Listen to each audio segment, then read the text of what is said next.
And at 148, there was a shot of Benicio Del Toro, and he's playing a character, I think, named DJ. Yeah, DJ Qualls. Which is one of the most hard to pronounce Star Wars names I've ever come across. It's actually... Yeah. I think the D and the J are both silent. Yeah. Hey. Yeah, it's like, it's pronounced more like a gasp. Yeah.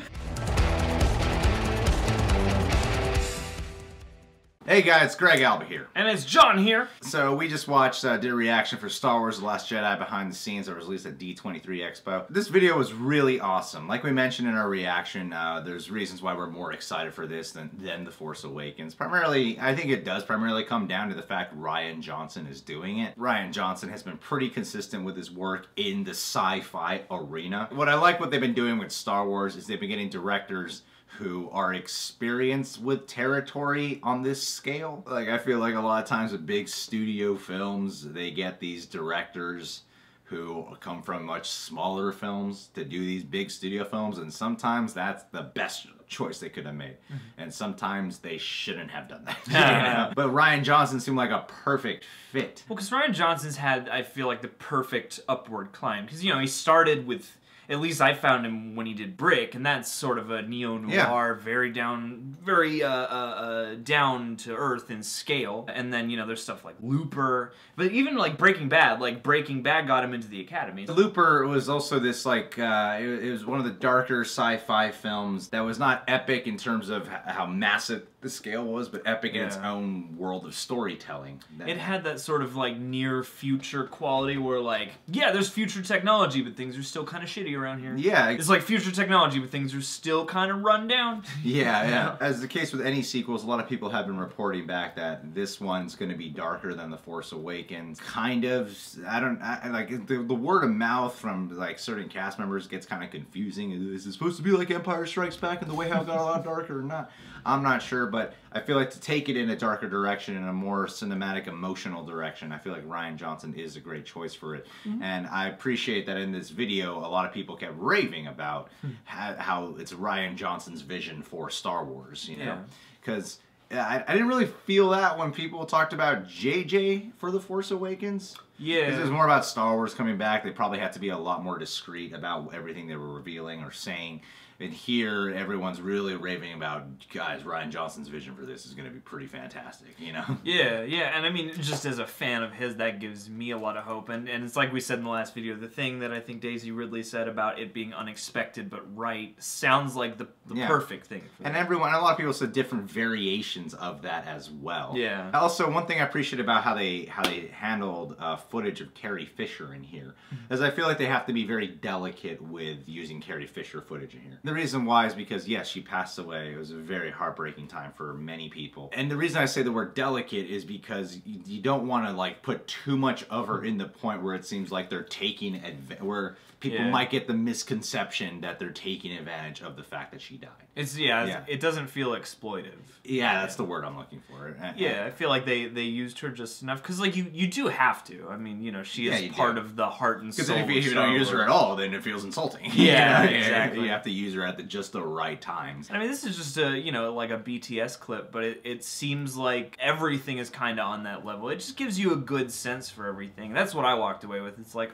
you get a sense for every part of the production, and so you're like, oh, cool, really great looking practical sets and practical ships and stuff here and there, and then here's some puppets, and here's what the CGI people are doing, and here's, you see Lupita Nyong'o in mocap gear. Yeah. You know, and you really get a sense for the scope and size of the production, and you know, especially for a flagship movie like this, I feel like that's pretty cool. That shot that they had around the 21-second mark with, like, it looks like some type of rock is exploding, some type of hole in the wall. I remember seeing, there was a shot in the trailer where there is debris that looks like that. Yeah, that red debris. And I'm really curious, like, where they're at, because it looks violent.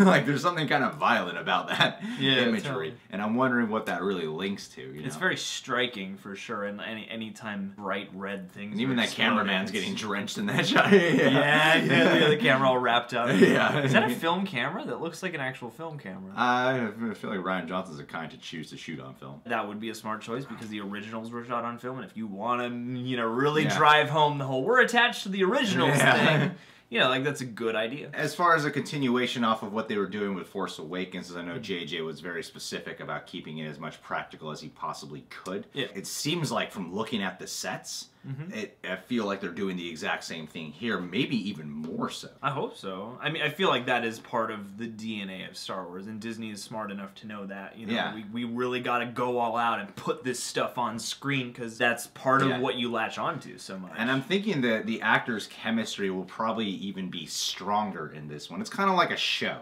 Yeah. You know, in a show, when you have, like, oh, it's the first time these actors are working together, so after a few episodes, then they finally, you know, their chemistry becomes a lot more natural, the rapport becomes better. Yeah. And there's so much footage of behind the scenes of these guys just really laughing, really bonding, all of them doing it, that I'm thinking that the camaraderie here and the chemistry on screen might play even better and more natural. Not that it was a problem in the last one, but, you know, in terms of, like, specific dynamics to really cause us to really latch onto relationships. I felt like we really latched onto, like, individual characters. Yeah. And I feel like in this one we'll probably latch on more to the relationship dynamics these guys all have. Well, yeah, now that they're underway on this again, I gotta imagine at least some of the crew and the cast especially are kind of like a family now. Yeah. You know, because we're doing a lot of this together. Yeah. You know, we got another one to do after this. Big undertaking. Yeah. You get some shots of actors you don't see in The Force Awakens.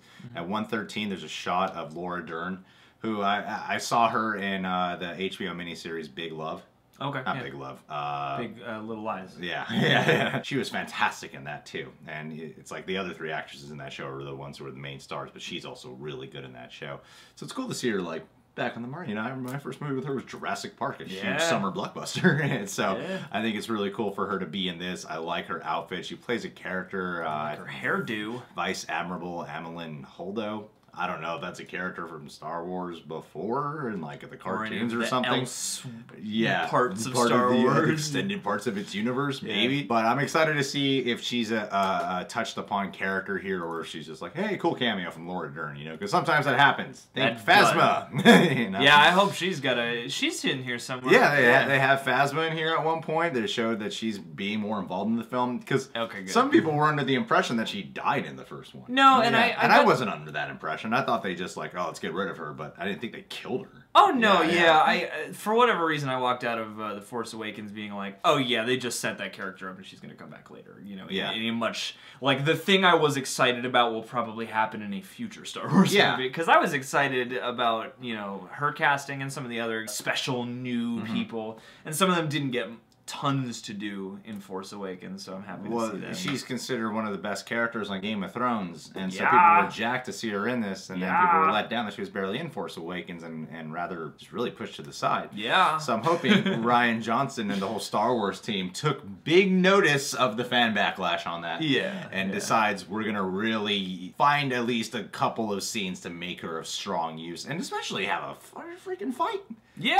She kicks ass in Game of Thrones. Yeah! She fights. She's a beast, man. Yeah, she's in a show full of not likable characters. She's one of the characters I really liked. She kicks major buttocks in that show. So right now, she's just like a cooler looking stormtrooper. And they don't tease in this behind the scenes of her doing a crazy action sequence, but I'm hoping we get to see that or some kind of crazy leadership side to her.